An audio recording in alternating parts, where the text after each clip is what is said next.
Start.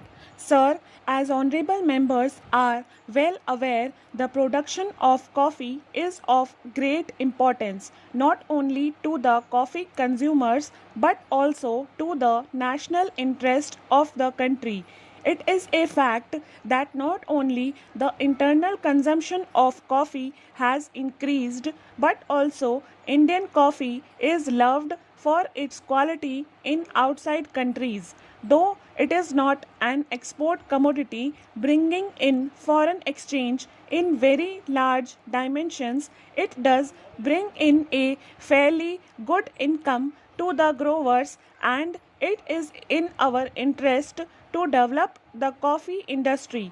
With that view, we have brought forward this measure and we are making principally two structural alterations or amendments in the original scheme of the Coffee Board. Taking the amendments sought to be made by this bill serially, I would first invite attention to clause 6 of the bill, which deals with the structure of the new board. There is also the provision for the appointment of the chairman of the board by the government. This has been the subject matter of some controversy, as honorable members are quite aware, and I would like to deal with that matter quite briefly. I shall also be happy to give my reactions to such observations as may be made during the course of the debate. It has been considered in certain quarters that government in introducing this amendment is trying to do something unjust to the growers. Firstly, the original act contained a provision for the election of the growers' organizations by panels. That was the understanding underlying the amending bill. This is one sore point, and I might start with that observation from now. Really speaking, government could have absolutely no interest in affecting the growers adversely. We cannot kill the goose that lays the golden egg. If we kill the industry, no one could hope to have a development in this industry. No doubt, sometimes things happened in the past and they made government come to the conclusion that the coffee board at that time did not do all in its power to see to it that the prices were under control. We have to strike a sort of golden mean. It is not that only the growers' interests are supreme, but I am quite sure that whereas the growers' interests have to be important, the interests of the consumers have also to be taken into account. Take the Tariff Commission for instance. It goes into the cost of production of indigenous production and also finds out the import price of an imported product. If the import value of an imported article is rupees 30 and the cost of production of a local article is rupees 20, the commission tries to cover the gap of rupees 10 and add a little more so that the indigenous product may not work with an initial disadvantage vis-a-vis the imported product. That is what they do.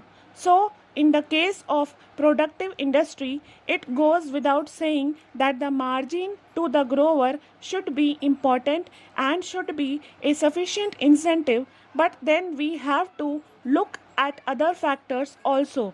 Take the case of silk for instance. Silk is a relevant example. Supposing we stop all imports, the growers might get rupees 58 or rupees 60 per kilo, whereas the tariff commission price would be round about rupees 32 per kilo, giving a margin for the handicap sustained by local production.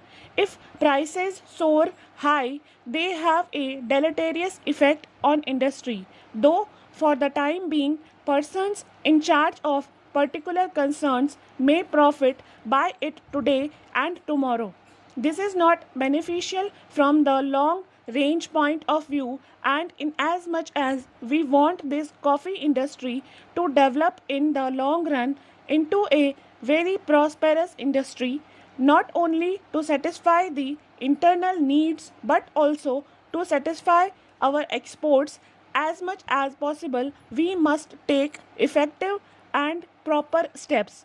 Just as we must see to it that the grower gets a proper margin, it is equally important to see that the growers' prices are not such as would result in prejudice to the particular industry in the long run. In the near future, it may be advantageous for us to do that. During the current year, we could find it possible to increase the quota because production was higher than before, and we want to go ahead farther than we did so far in increasing production. Maybe if production increases, we might be able to do it, and we would be very happy to give as great a quota as possible because it naturally helps the industry. But we have to look after the internal consumer also. We cannot neglect the interest of the internal consumer. We believe also in coffee spreading to other parts. Recently in Parliament House, we have seen how popular coffee is growing day by day, not only hot but also cold. There should be further expansion in the activities of the coffee board. Stop.